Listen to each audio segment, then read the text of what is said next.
El misterio del Océano Pacífico.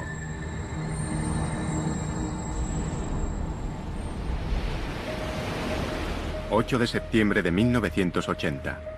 ...el enorme carguero Derbyshire... ...con 150.000 toneladas de mineral de hierro a bordo... ...se encuentra a 370 kilómetros de la costa este de Okinawa. El Derbyshire es un buque gigantesco... ...que mide más de 3 campos de fútbol de eslora... ...el doble del Titanic... ...y tiene solo 4 años.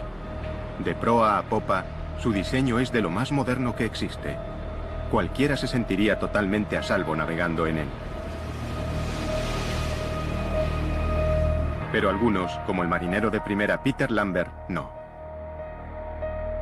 Cuando venía a casa de permiso hablaba del barco en el que había estado, de la gente que había conocido, los marineros, los amigos que había hecho.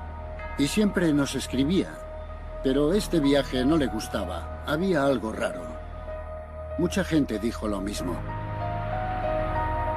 Aunque a disgusto, Peter se enroló para un viaje más con la idea de ganar dinero suficiente para casarse. Tenía 19 años. Pero su boda nunca se celebraría. El 9 de septiembre, el Derbyshire desaparecería con toda su tripulación.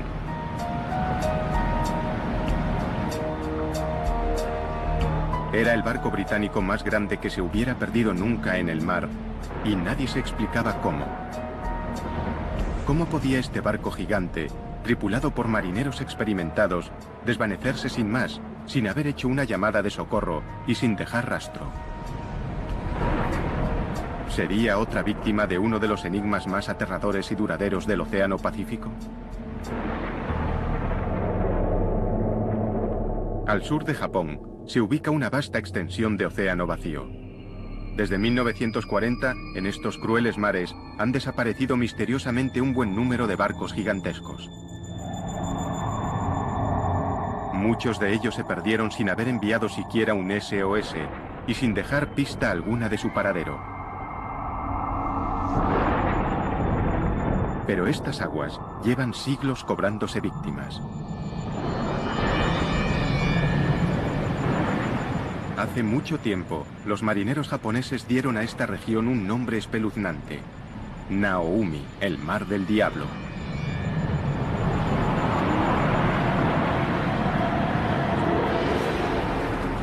Las leyendas japonesas hablaban de fuerzas desconocidas que vencían a los buques más fuertes, y de grandes monstruos marinos que arrastraban a sus marineros a la muerte.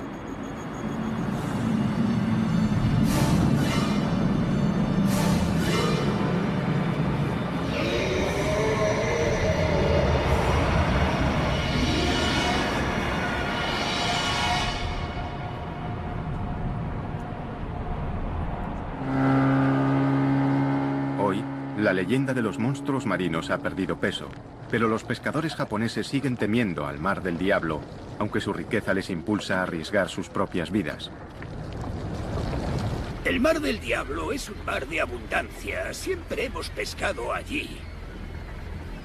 Pero aunque hay muchísimos peces, el precio por capturarlos a veces es muy alto. Este mar es distinto. Las olas cambian rápidamente y de modo impredecible. Por eso, si te relajas a bordo de un barco, puedes tener problemas. Intrigados por los continuos informes sobre desapariciones misteriosas, los investigadores han buscado patrones que pudieran resolver el enigma del mar del diablo. Y algunos dicen que al trasladarlas a un mapa, las recientes desapariciones forman un triángulo de muerte, pero eso es solo el principio. El Triángulo del Mar del Diablo se encuentra en la misma latitud que otro famoso trecho de océano situado al otro lado del mundo, el Triángulo de las Bermudas. ¿Podría ser algo más que una coincidencia? ¿Podría ser el Mar del Diablo otro Triángulo de las Bermudas? ¿O incluso más mortal que el propio Triángulo de las Bermudas? Hay quien cree que podría serlo. El profesor Junichi Yaoi, escritor y experto en fenómenos paranormales, tiene una polémica teoría sobre por qué han desaparecido tantos barcos en el Mar del Diablo. Hay muchas respuestas posibles para estos hechos. Algunos buques se hundieron debido al estado del mar. porque esos incidentes ocurrieron en mares que podrían estar encrespados o a causa de las tormentas. Sin embargo, si hubieran desaparecido sin más, yo diría que podrían haber ido a otra dimensión. Podría haber una entrada a otra dimensión en esta zona. La mayoría de los científicos rechazan las teorías del profesor Yaoi por considerarlas ciencia ficción, pero en el Mar del Diablo siguen desapareciendo barcos.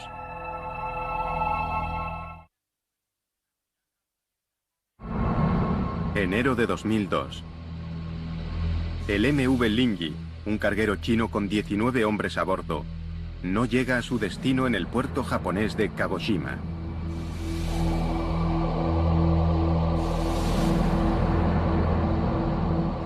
Pasan los meses y las autoridades son incapaces de explicar qué le ha pasado al Linji.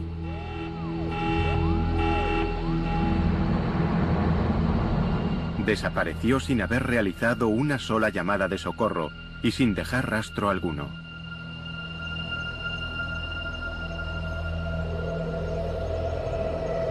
El profesor Yaoi tiene su propia teoría sobre lo que pudo haber ocurrido.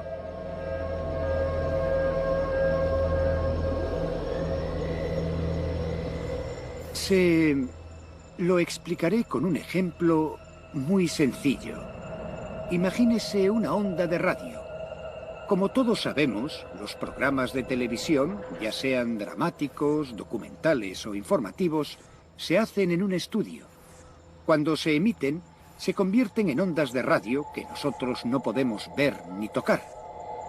Lo que quiero decir es que quizás la dimensión diferente está aquí, en el lugar en que vivimos, pero nosotros no podemos verla ni tocarla.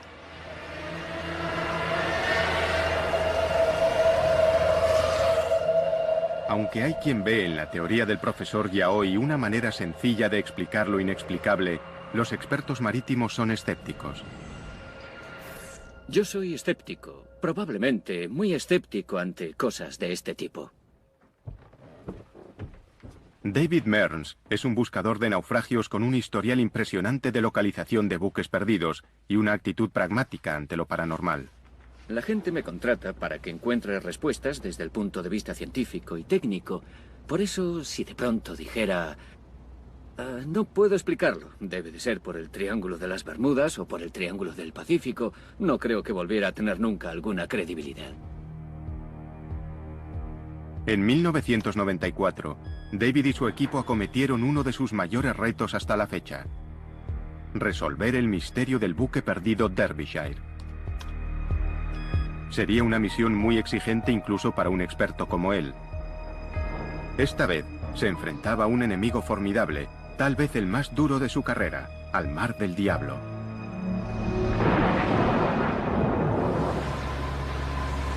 Los miembros del Escuadrón 47 saben lo difícil que es encontrar algo en la monotonía de este océano.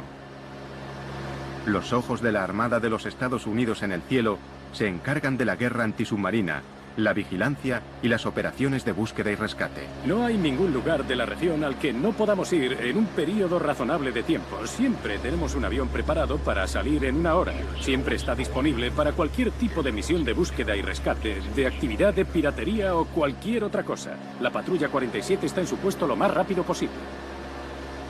Los aviadores conocen la región como la palma de su mano, pero ni siquiera ellos pueden explicar lo que han experimentado en este mar. Hay historias, rumores sobre cosas extrañas que les han ocurrido a los aparatos, pero también notamos cosas que a veces no quedan registradas. Por ejemplo, oímos algo que suena raro, volvemos atrás, ponemos la grabación y no está. Hay muchas historias sobre cinturones que se desabrochan y trampillas que se abren y cierran solas en zonas diferentes por las que volamos. En un trabajo tan peligroso y especializado como este, hay que estar prevenido. Los hombres y mujeres que vuelan por estos cielos hostiles saben que no son solo barcos los que desaparecen. Los cielos del Mar del Diablo se han cobrado su cuota de aviones. Y hay una desaparición misteriosa que obsesiona sobre todas las demás a las tripulaciones que sobrevuelan esta zona a diario. 22 de marzo de 1957, 4:48 de la mañana. Un avión de transporte Stratofighter C-97 de las Fuerzas Aéreas de los Estados Unidos despega de la isla Wake hacia el Aeropuerto Internacional de Tokio con 67 militares a bordo.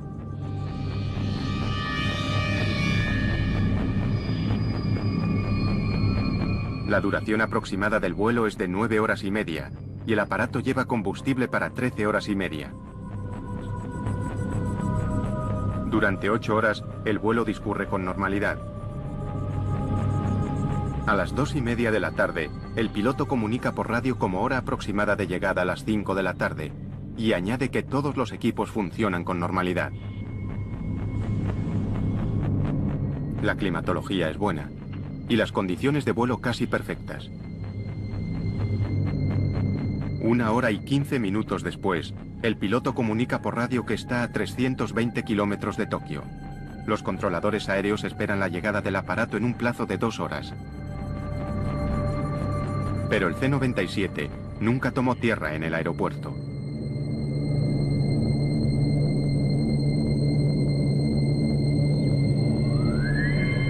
Los equipos de vigilancia y rescate peinaron miles de kilómetros cuadrados de océano, reconstruyendo el recorrido del aparato. No encontraron nada. El gigantesco avión de transporte había desaparecido. Algo dentro o sobre el Mar del Diablo tenía poder suficiente para eliminar al enorme aparato sin dejar rastro.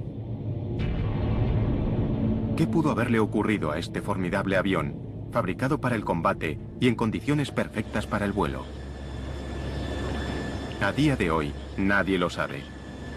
Sigue siendo un misterio y un peligro que los hombres y mujeres del ejército deben aceptar en el cumplimiento del deber.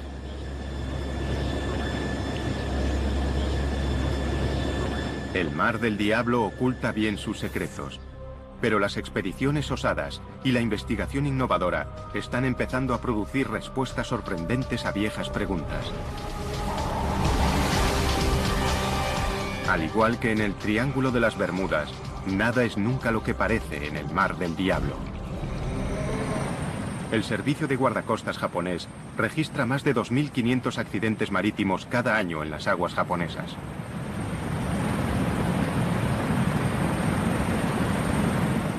Estas aguas mortales son inmensas e implacables. Las posibilidades de dar con un barco perdido en esta zona hacen que encontrar una aguja en un pajar parezca fácil.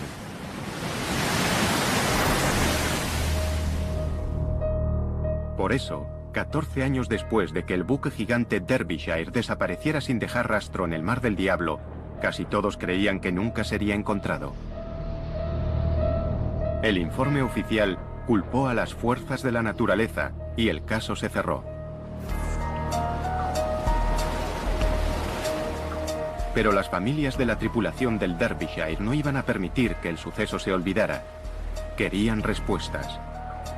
Lo único que queríamos eran pruebas que demostraran exactamente qué le había ocurrido al barco y por qué 44 personas habían muerto. La única manera de que se reabriera la investigación era que tuviéramos nuevas pruebas y estas se hallaban en el Derbyshire. Y todo el mundo estaba seguro, en la industria mercante, de que nunca encontraríamos ese barco. Pero las familias se negaron a rendirse.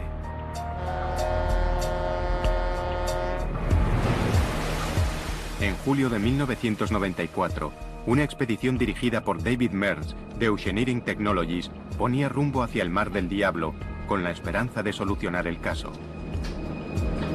El equipo se apoyaba en una débil pista.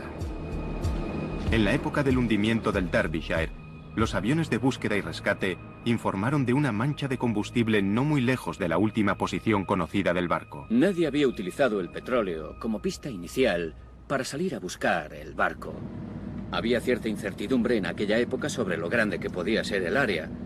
¿Estaría el petróleo directamente sobre el barco o lo habría arrastrado la corriente 15 kilómetros, 100 kilómetros, 150 kilómetros? Nadie lo sabía. Pero mi corazonada era que se trataba de una señal excelente que nos llevaría hasta los restos del Derbyshire. Solo con esta pista, David Mearns y su equipo intentarían lograr lo imposible: encontrar el Derbyshire y poner fin al misterio. Una cosa era organizar la búsqueda, pero en este vasto y violento océano, las probabilidades de encontrar el Derbyshire eran mínimas. El lecho del océano está a kilómetros de profundidad, y aunque el Derbyshire estuviera allí abajo, su estado de conservación 14 años después de su desaparición era impredecible. Con casi todo en contra, el equipo de la expedición depositó su fe en un dispositivo moderno, el sonar de barrido lateral. Remolcado por su barco, recorrería el lecho del océano y enviaría imágenes tomadas a 4.000 metros de profundidad. Pero estos barridos del sonar serían también una carrera contrarreloj. Cada día de búsqueda costaría decenas de miles de euros. El equipo de búsqueda solo tenía dinero para 8 días en el mar. El sonar de barrido lateral remolcable descendió al lecho del Mar del Diablo y comenzó a transmitir imágenes extrañas desde el fondo del océano. Para un profano, no eran más que un revoltijo de formas y sombras, pero a David Mearns algo le llamó la atención. Sí, fíjate en esta altura. Al final de aquella línea empezamos a ver algunas cosas que parecían un poco sospechosas. Y cuando pasamos a la siguiente línea, vimos aún más indicios y finalmente en la tercera línea nos encontramos con algo que era un volumen grande, denso, de material duro, pero no podíamos saber si era una roca o restos del buque. Mira eso. ¿Sería el golpe de suerte que estaban esperando? El equipo sabía que el éxito o el fracaso de la expedición estaban en juego. Todo dependía de lo que consiguieran ver en la segunda pasada del sonar. Cuando nos estábamos acercando justo al punto en el que el sonar remolcable empezaba a captar imágenes, lo perdimos. Así, tal cual. Un cable doble de acero, muy resistente, se rompió. Y allá se fue nuestro sonar remolcable de 600.000 euros por la popa del barco y supimos que estaba perdido. El sonar de barrido lateral remolcable, su máxima oportunidad de éxito, yacía a 4.000 metros de profundidad en el fondo del mar. El tiempo se agotaba. Primer asalto para el Mar del Diablo.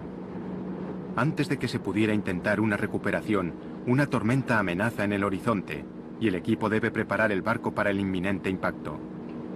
Son conscientes de lo que el clima puede cambiar aquí. En el recuerdo, una tormenta que devastó la armada más poderosa que haya surcado jamás los mares. Hoy, esa misma armada cuenta con una tecnología impresionante y ha aprendido de las lecciones de la historia.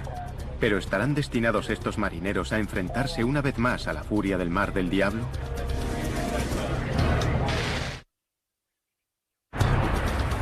Al final de la Segunda Guerra Mundial, la séptima flota de los Estados Unidos estableció su base en Japón y desde entonces ha dominado el Pacífico. La séptima flota navega por aguas japonesas sin miedo, al menos a ningún enemigo humano. Pero estos marineros saben que si bajan la guardia, el Mar del Diablo puede jugársela en un abrir y cerrar de ojos. Muchas veces disfrutas de vientos favorables y de mareas en calma. Mejor imposible. Miras el horizonte, hay una brisa agradable, el sol brilla y te dices que si no estuvieras en la marina te estarías bronceando. Pero unas horas después, sin más, es como si se desencadenaran 1000 demonios. Así que nunca sabes qué va a pasar. Para sobrevivir en el Mar del Diablo, hay que estar preparados para lo que sea.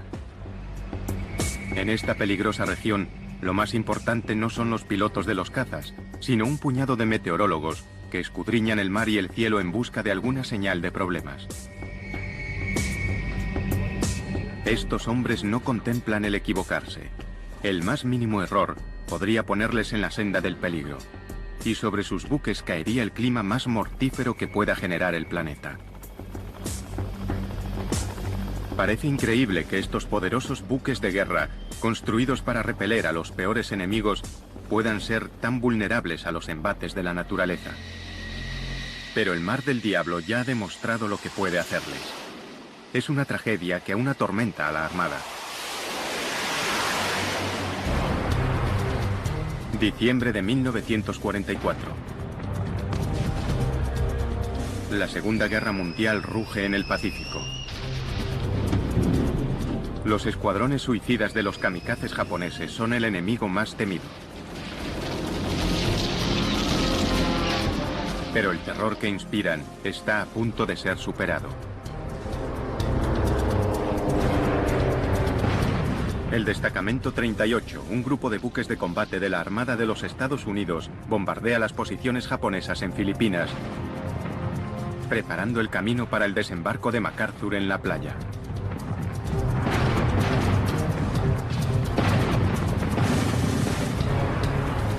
Después de 3 días de bombardeos, deben interrumpir el ataque y situarse en formación para repostar. Pero en el horizonte se está formando una fuerza mortal. Una fuerza mucho más destructiva que todo lo que los japoneses pudieran lanzarles. Mientras los barcos intentan repostar en un mar cada vez más difícil, les acecha la furia creciente de un poderoso tifón. Cuando la tormenta se desata, no hay donde esconderse. Los marineros del Destacamento 38 se ven luchando por salvar sus vidas. El mar es descrito como montañoso. Estaba muy encrespado. Los barcos se balanceaban. El viento estaba entre los 50 y 75 nudos con rachas que alcanzaban los 120. El nivel de ruido era terrible. Y por supuesto, los barcos se movían de lado a lado, arriba y abajo. Fue una experiencia aterradora para los hombres de a bordo.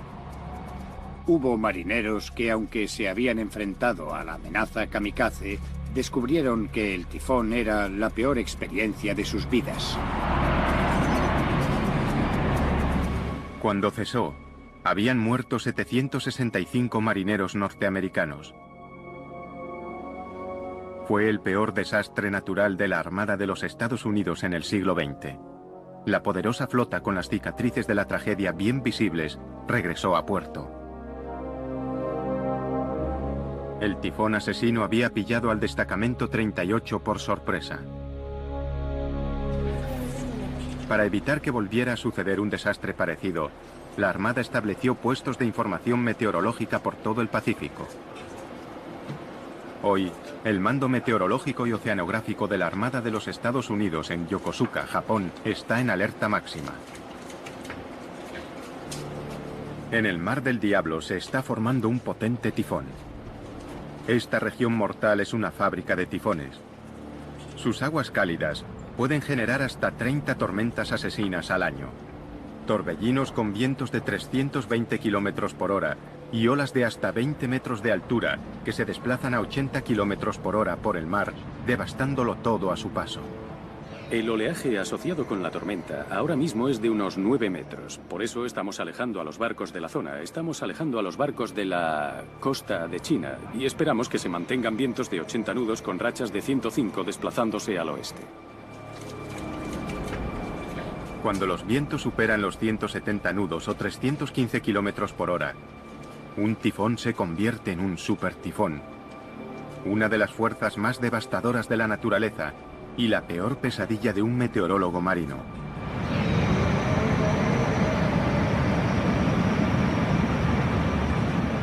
En un supertifón puede haber olas que superen bien los 10 metros y mucho mayores de lo que querrías encontrarte con un barco. Capaces de hundir barcos, hacerlos encallar, destruir instalaciones portuarias y casas en las islas y devastar absolutamente todo lo que se encuentran. Un viento de 170 nudos derrumbaría muros de hormigón y estructuras permanentes. La labor de un meteorólogo naval consiste en asegurarse de que si un monstruo meteorológico como este agita los mares, no se encuentre nunca con un buque de la Armada de los Estados Unidos. Si están lo suficientemente cerca de tierra, pueden capear el temporal en la seguridad relativa de un puerto, pero los buques que están muy lejos de la costa no tienen otra opción que afrontar la tormenta. Muchos de los barcos perdidos en el Mar del Diablo han desaparecido durante los peores meses de invierno, cuando las tormentas son más frecuentes y mortales. Pero estos son buques gigantes, pensados para resistir las peores condiciones. Un tifón solo no podría hundirlos. Cuando el gigantesco carguero Derbyshire puso rumbo hacia el Mar del Diablo, era septiembre de 1980, la peor época en la estación de los tifones.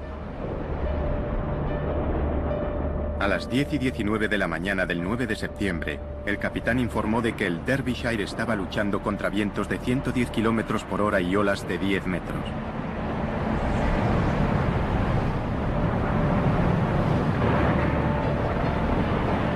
Pero el capitán no estaba especialmente preocupado. Se mostraba confiado en que un barco tan grande y tan bien diseñado como el suyo no debería tener problemas para mantenerse a flote aún en esas condiciones. Comunicó por radio que su llegada a puerto no se retrasaría más que unos días. Pero el Derbyshire desapareció sin dejar rastro. ¿Cómo pudo equivocarse tan trágicamente? ¿Estará enterrada la respuesta bajo las olas? Hoy, los investigadores están desvelando los secretos más profundos del Mar del Diablo. El Instituto Japonés de Ciencia y Tecnología Marina envía regularmente un equipo a estas oscuras profundidades. El sumergible Shinkai 6500 es el orgullo de la flota. Fabricado para sumergirse hasta el fondo de los océanos más profundos del mundo. Los científicos marinos pasan largas horas en las tinieblas de las profundidades, explorando un mundo nunca visto a una escala casi increíble. En algunos lugares, las fallas en el lecho del océano caen hasta 12.000 metros por debajo de la superficie del mar. Si la montaña más alta del mundo, el Monte Everest, se alzara desde este abismo, aún estaría más de 2 kilómetros bajo las olas. Los investigadores no han hecho más que rascar la superficie de este mundo submarino. ¿Podría ser esta la última morada de los submarinos de la Segunda Guerra Mundial perdidos por causas desconocidas? ¿Quién sabe qué podrían ocultar estas profundidades sombrías?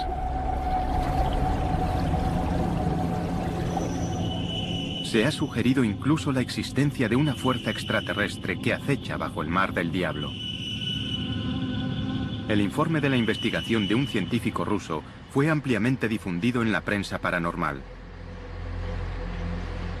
El 18 de agosto de 1980, el buque soviético Vladimir Boberov regresaba de una misión de rescate en la costa japonesa. El jefe de la expedición, profesor Platenov, declaró que estaba de guardia cuando, de repente, un objeto no identificado salió del mar y rodeó el barco. Según el profesor, era de forma cilíndrica y pasó a toda velocidad emitiendo una luz azul cegadora.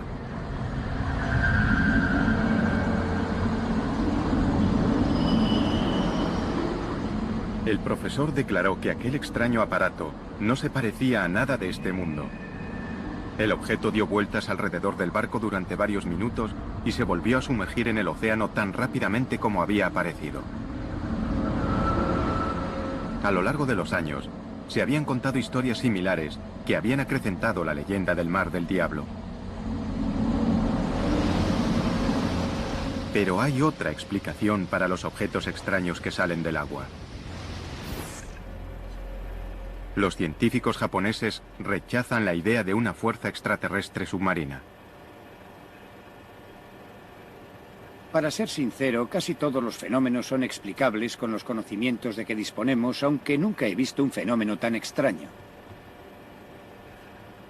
¿Qué fuerza natural puede enviar objetos hacia una superficie que está a kilómetros de distancia? Una posible respuesta se halla en el abismo occidental del Mar del Diablo, donde el núcleo fundido de la Tierra amenaza con salir a través de la frágil corteza. Sin previo aviso, desde el lecho del océano pueden surgir fuerzas violentas y desaparecer después con igual rapidez, sin dejar ninguna prueba de su furia, excepto tal vez el misterio de un buque desaparecido. En los años 50, el New York Times informó de una desaparición misteriosa que atrajo por primera vez la atención mundial sobre el Mar del Diablo.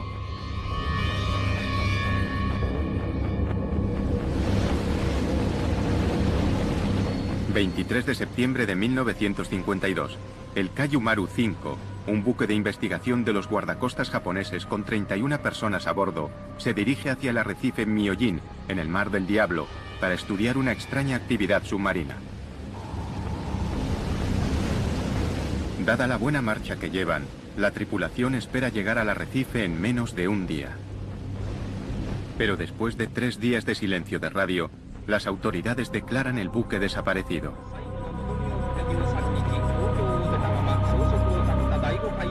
Los buques que se encuentran en la zona acuden a buscar supervivientes. Ningún tripulante del Kaiju Maru aparecería. El misterio crece hasta que, por casualidad, los equipos de búsqueda son testigos de un violento fenómeno natural.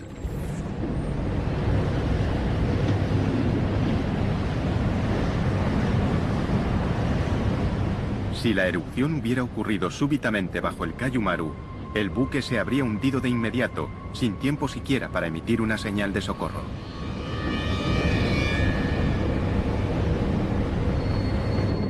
Se encontraron algunos restos de un naufragio, pero ninguno con el nombre del barco, y no hubo supervivientes que contaran lo ocurrido.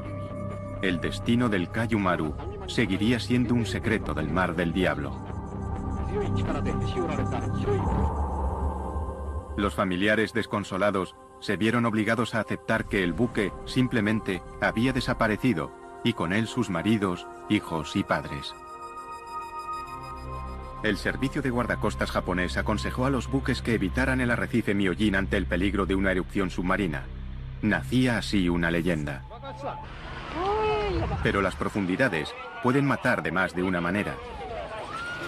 Cuando un terremoto asola a las ciudades costeras japonesas, sus habitantes corren hacia las colinas. Un terremoto en el lecho marino envía una onda de choque a la superficie. Entonces, se desplaza una masa de agua que se mueve rápidamente a través del océano. Esta fuerza irresistible es el tsunami, la más mortífera de las olas. En océano abierto, los tsunamis pueden alcanzar más de 800 kilómetros por hora. Cualquiera que se encuentre en su camino, en tierra o en un puerto, no tiene ninguna posibilidad.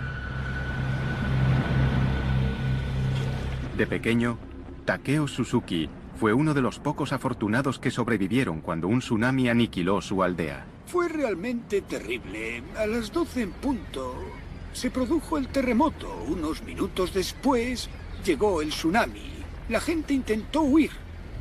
Los que murieron no estaban muy lejos de nosotros, pero por desgracia murieron.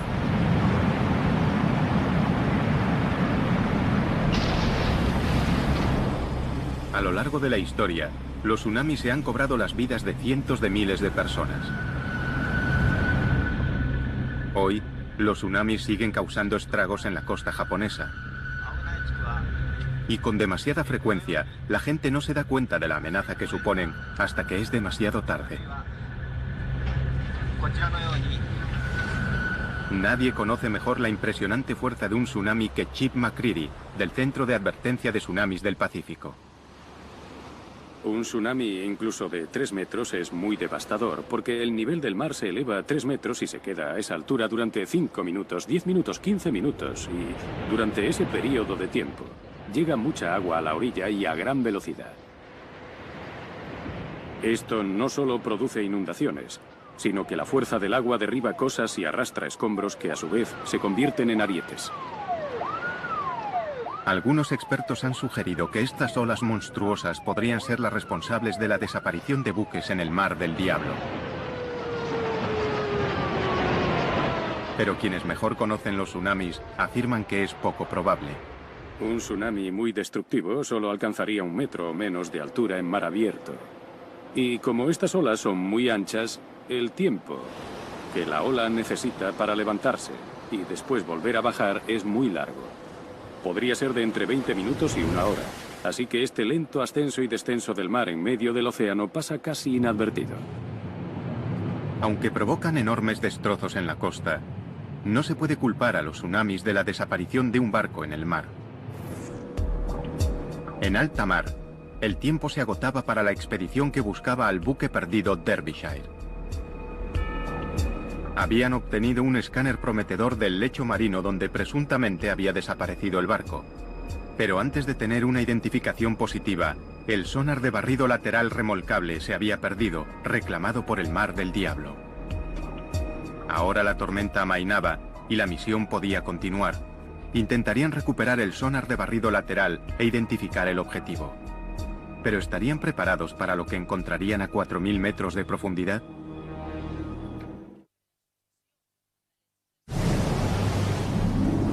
Nada está a salvo en el Mar del Diablo, considerado por algunos el Triángulo de las Bermudas del Pacífico. Los barcos desaparecen de la superficie, los submarinos se sumergen hacia su perdición, los aviones se desvanecen en los cielos. Algunos culpan a fuerzas artificiales, otros a fuerzas naturales. Pero sin duda, se trata de una de las zonas más peligrosas y misteriosas de todos los océanos del planeta. Y una pieza del rompecabezas estaba resultando esquiva hasta la frustración.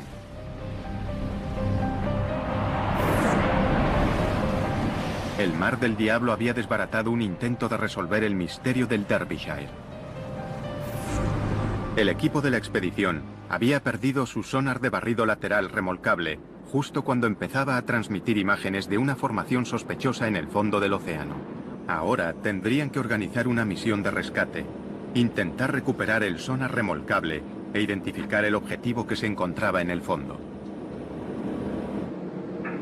El equipo preparó su vehículo manejado a distancia, el ROV.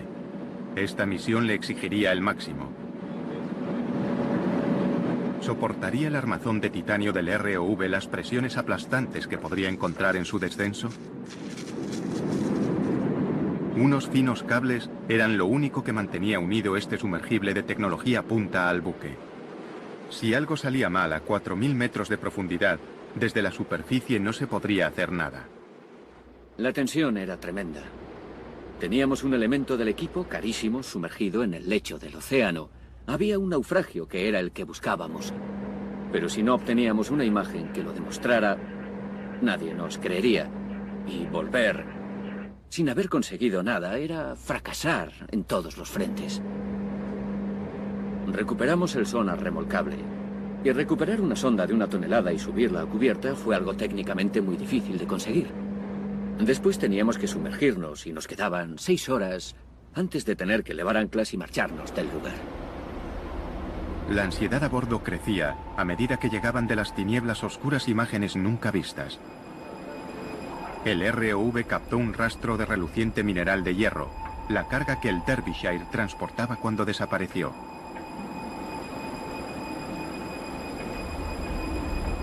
El metal retorcido confirmaba que el objetivo era un naufragio.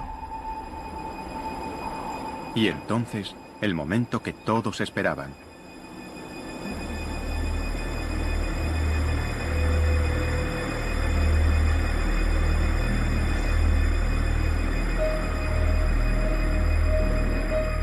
Una prueba, por fin, de que el poderoso barco no había desaparecido sin más, sino que al menos, tras este misterio, había una respuesta. Encontrar los restos de un naufragio es una sensación fantástica. Muchos habían predicho que no lo encontraríamos. Así que el momento en el que empiezas a ver el naufragio, que puedes ver esas imágenes, es una gran sensación.